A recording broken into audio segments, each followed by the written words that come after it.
Hello from the members of First United Methodist Church in Royse City. Thank you for listening to this podcast. We hope you find it meaningful and relevant. You're invited to join us for worship anytime, and you can learn more about our worship options, location, and small group opportunities by visiting our website, fumcroysecity.org.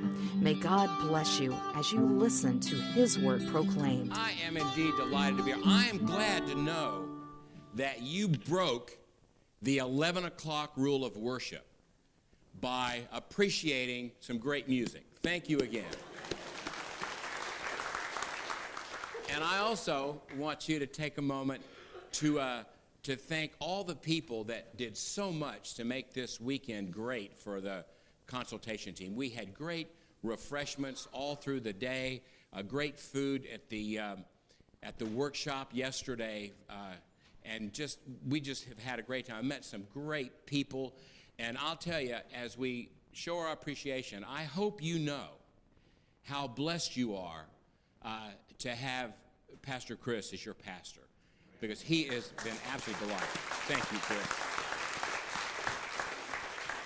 And we have really enjoyed getting to know him a little better, too. I am the lead consultant for this process. The lady went to the doctor, and the doctor said, I have some horrible news for you. You have a terminal illness. There's absolutely nothing that we can do. She said, oh my gosh, surely there's something. Is there not?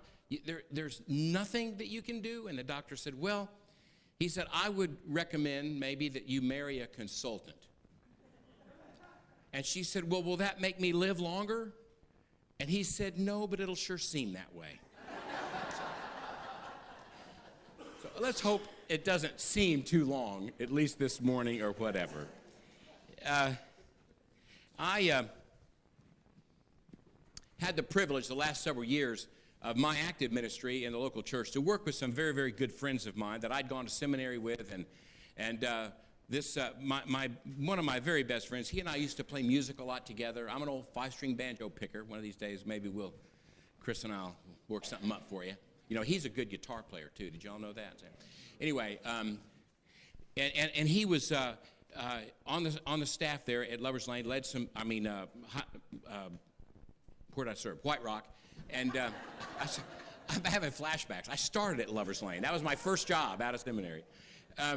At White Rock, and so we got to know him very well, but he always served in special appointments. He was there because we just wanted to work with him, but he always, throughout his ministry, had special appointments. And while they were there, he and his wife took in foster children, and they just fell in love. They took a couple of girls that were very difficult to place, and one of them extremely so. And so they just had such a wonderful time that they just adopted them. Now, he's my age, and he's got, anyway. I have 7 grandchildren, but I can send them home, you know.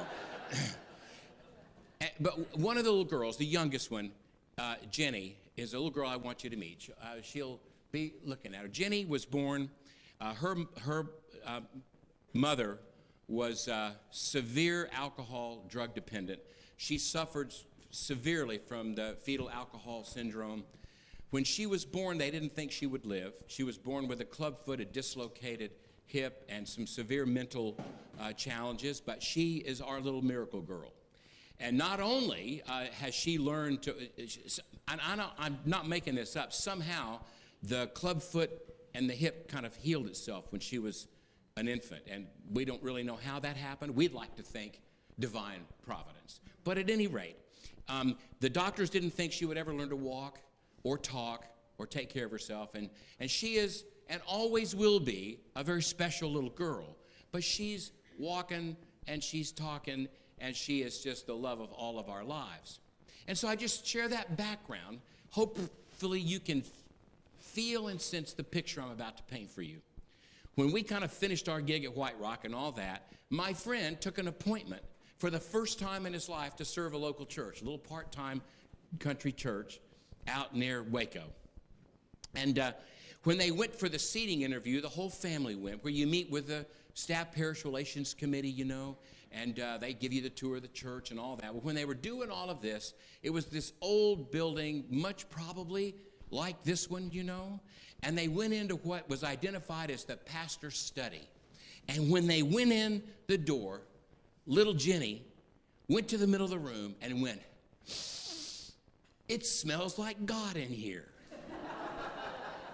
Well, folks, I just want to tell you, our hope and prayer is that somehow by what we've done this weekend, the work that you'll continue to do, we hope, and following through on the prescriptions, if you choose to accept them, will help the idea that everybody who would come through the doors of this church would breathe in the very Spirit of God. Well, this morning I want to talk to you a little bit about Simon Peter and his first encounter with Jesus. Now, Simon, you remember, is Jesus renames Peter. Now, Peter in Greek means rock. And if you know anything, I've heard lots of exegesis about Simon, but something to the effect of Simon's a weak name, kind of a willowy kind of guy. And Jesus says, nah, you ain't going to be willow anymore, you're going to be rocky. And so he takes on this personality, we hope, of Rocky. We learn he really doesn't, but Jesus called him Rocky anyway. Well, in this story, it begins this way, in the 5th chapter of the Gospel of Luke. One day, as Jesus was standing by the lake of Gennesaret, the people were crowded around him and listening to the word of God. He saw at the water's edge 2 boats left there by the fishermen who were washing their nets. Now, do you get that picture? This is daily life for the people. These fishermen have been doing their job like they do probably every night. They've come in, they beached their boats, and they're taking out their equipment and cleaning it up, getting it ready for the next day. What they do every day, they're fishermen. People have gathered around to listen to this traveling preacher that's come by. And they're kind of captured by him. They experience him speaking the word of God.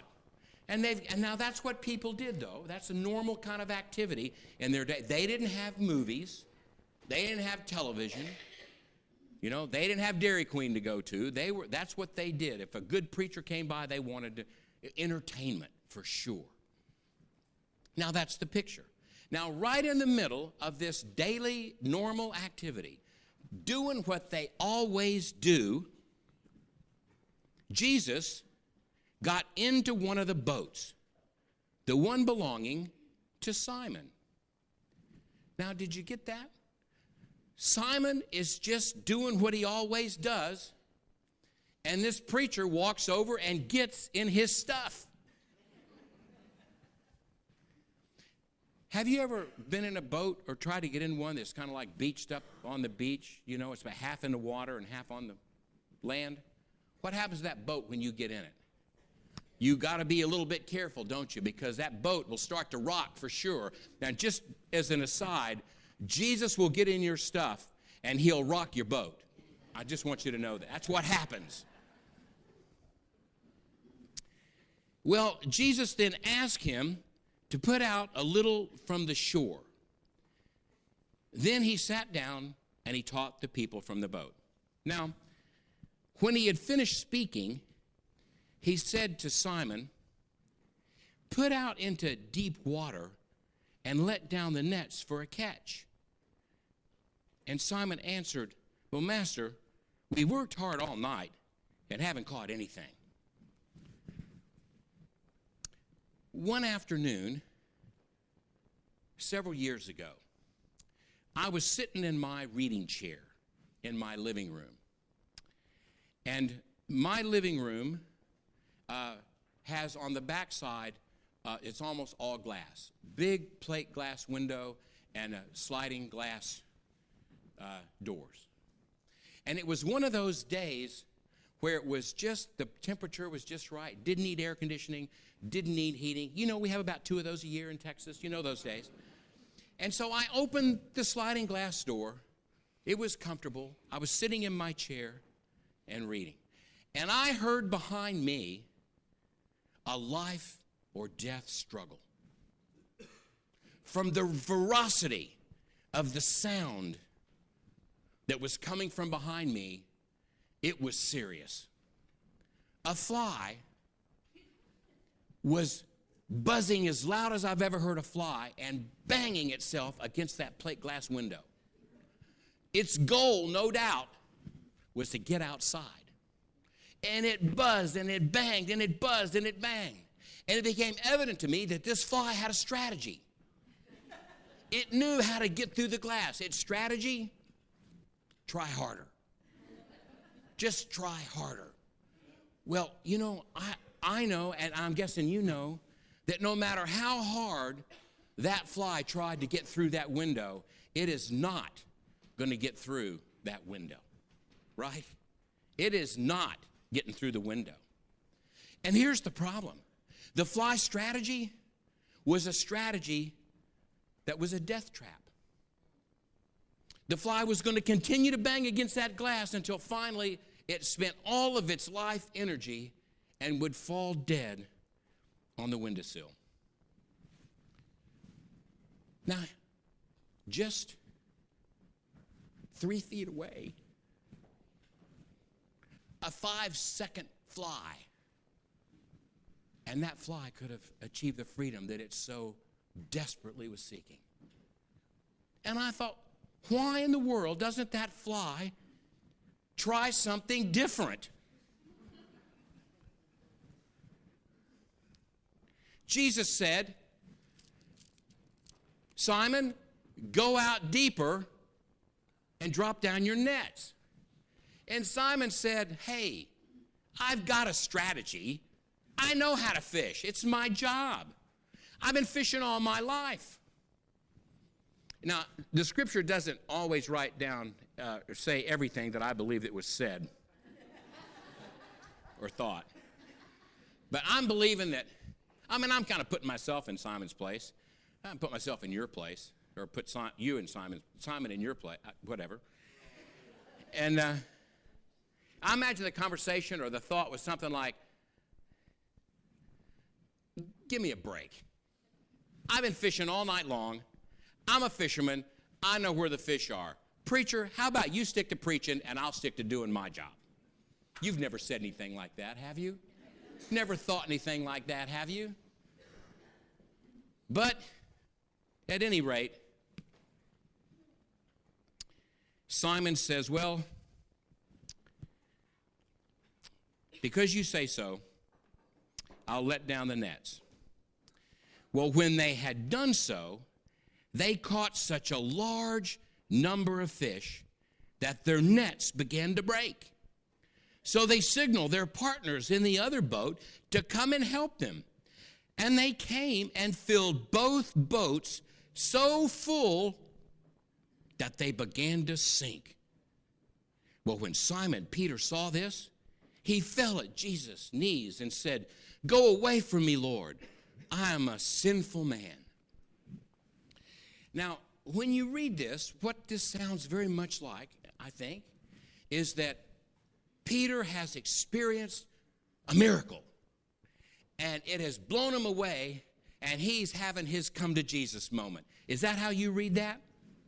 Now, come to Jesus moments are important. We all need them, probably have all had at least one somewhere in our life, haven't we? For sure, that's important, but you know what?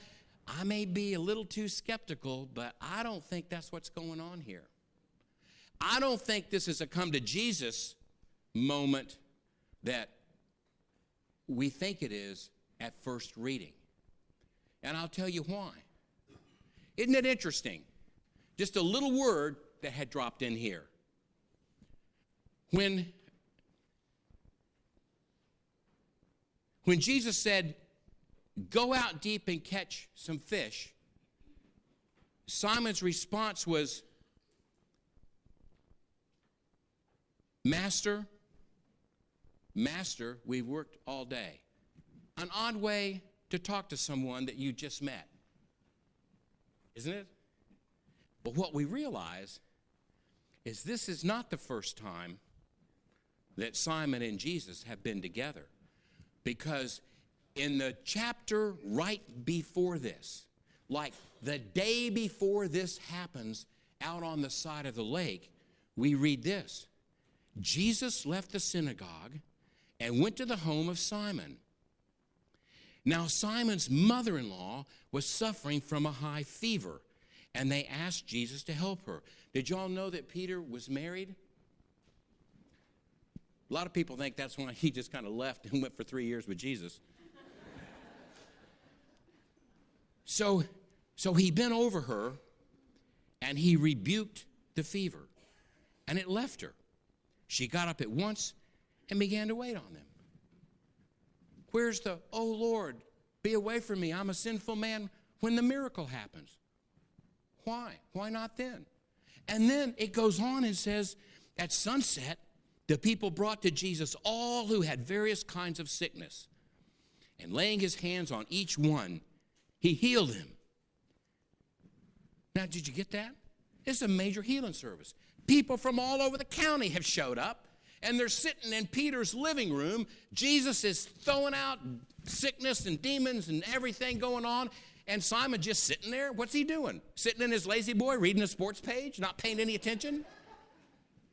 Why? Oh, Lord, be away from me. I'm a sinful man there. Why not there? Why on the fishing boat? Why on the fishing boat? Well, I'll tell you why. Pay dirt. That's why. Pay dirt. What does Simon do for a living? He's a fisherman, right? Look at what's going on. He has just pulled in the biggest catch of his life. I can see the dollar signs rolling around in his head right now. I mean, look at this. He's got more fish than he's ever seen. He's got, oh my goodness, he'll make enough off of this catch to retire. Man, he can buy that retirement home in the mountains in Colorado. He's so excited he can't hardly stand it. And all of a sudden, can you see it? Feel this now. He's sitting there, his eyes bigger than silver dollars, and he looks up and there's Jesus looking at him. Their eyes meet. And he goes, oh, no, Lord. Get away from me. I'm not worthy. I'm a sinful man. You go on, get you another disciple somewhere else. You see, it's real easy to say, Master, when the master doesn't demand anything of you. It's real easy, isn't it? It's real easy to say yes to Jesus when it's somebody else who's doing the sacrificing. It's a whole nother thing when I have to give something up. It's a whole other thing when I have to sacrifice something that I've dreamed for all my life, that I've wanted all my life, that I've worked hard for all my life. Can you feel it? You feel the compromise? It's much easier to believe in Jesus when nothing is demanded of us. My wife and I have a yours and mine family. We have 5 children between us. Our 2 oldest boys are just 6 weeks apart. Our 2 youngest, a girl and a boy, my son, her daughter, are 3 days apart. And I have a daughter in the middle. They're all 5 years between the oldest and the youngest. It's like we had 2 sets of twins. We'd go into restaurants and you'd see the waiters go, you take them, no, you take them, no, you take them.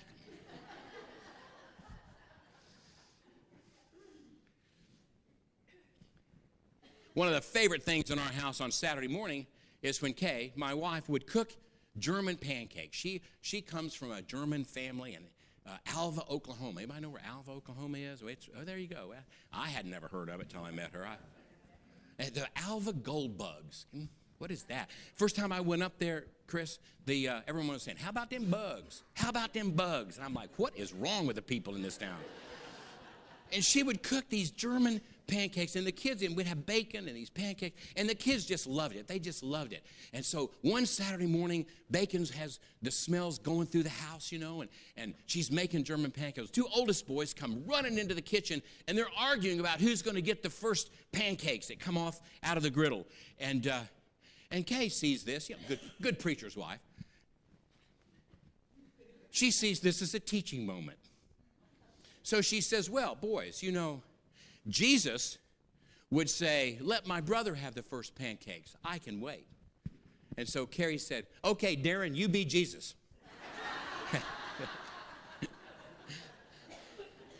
It's a whole lot easier to say you be Jesus than it is for me to accept the responsibility for me to be Jesus, right? You see? Jesus says, Simon, Rocky, do something you've never done before.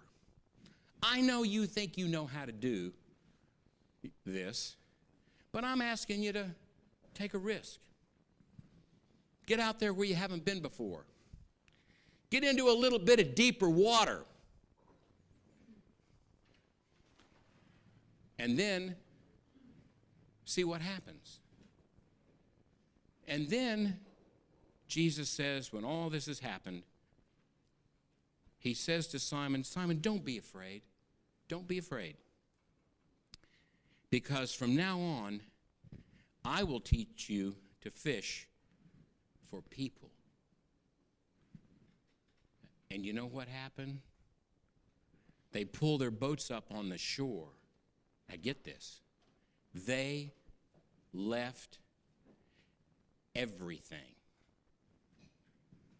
Now look, I want to tell you something. If you don't get anything else out of what I've said this morning, or out of anything that happens this weekend, you write this down. Friends, if you ain't fishing, you ain't following. If you ain't fishing, you ain't following. When Jesus lays his hand upon you, meets you eye to eye, comes into your life and rocks your boat, demands of you things that you don't want to give up, asks you to sacrifice things that you don't want to sacrifice, the reason is because Jesus is wanting to teach you how to fish for people. When we lived in Paris, Texas, one of our favorite things to do is to take the family up to Broken Bow, and we would spend the day at Broken Bow, and it was great because you could go to these little private kind of like almost campsites, picnic sites, and the kids could run and play, and we could not have to worry about them. And so we had made plans to go up there one day, but the problem is, I told them, I said, look, you know how they'll do this to you, Chris. They had a church meeting. It was important because it was a church meeting. Being a preacher, I had to go to the church meeting. So I told the kids when we get there, look, we got a meeting I've got to be at 7:30, so we're going to gather here. We got to leave no later than 5:30, so I have time to get back, get ready, and get to the meeting. Everybody's agreed. Everybody's got to watch. We all know what time it is. They went off and played, and the hours go by. And finally, about 5:15, everybody starts kind of showing up. Everybody's gathering around, except Nathan. Does anybody know where Nathan is? No, we don't know where Nathan is. Well, where's Nathan? So we start calling, Nathan, Nathan, Nathan. No Nathan. So we start spreading out, trying to find Nathan. We start asking other picnickers if they'd seen a little towhead boy. No, they hadn't seen him. Finally, I came to this kind of a little clearing in the brush area there, and I leaned up against a big rock, and I thought, this is crazy. Everybody knew what time to be there. Everybody was there on time, except Nathan. You know what would serve him right? If we just went off and left him. I mean, I got 4 other children that love me. Just one. So I gathered all the kids back together, and I said, get in the car. We're leaving. So I started up the car, and we drove off. Now, folks, if I had really done that, I'd be the world's worst dad, wouldn't I? To leave a little boy by himself in the wilderness, all alone, that would just be despicable. Friends, our Heavenly Father has no intention of leaving any of God's children alone in this wilderness. That's not God's intention. If that were God's intention, he would be the worst father in the history of mankind, of God kind, whatever kind, right? No, God has no intention of any of God's children being left alone. And I want you to hear this. Clearly, God has called the church to go and fish. To go and fish. And the Healthy Church Initiative, we hope, will somehow help you to see where the fish are, right? To maybe equip you with the right kind of bait to be more effective at catching the fish. More effective, because I know how difficult it is for us to do that, because after all, they know what time we meet. We're here, right? We have each other. We don't need, to love. But no.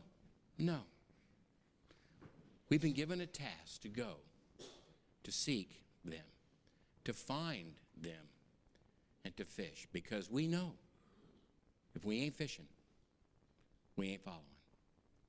I opened a little story about my friend Jenny. Let me close with one. Jenny really grew up in our church there at White Rock, and I'll never forget her baptism. We had the greatest time. She was so precious. One day, my friend told me that they were leaving, going home from church, and on the trip home, she looked at her dad. She goes, "Dad, I'm confused." And he said, "Well, what are you confused about?" She said, "George." And he said, "Well, what about George?" And she said, "Well, George said that God is bigger than us, right?" And he goes, "Yeah. Well, and George said that God lives inside of us, right?" "Well, yeah." "Well, if God is bigger than us and God lives inside us, shouldn't he show through?" "Yes, Jenny, he should."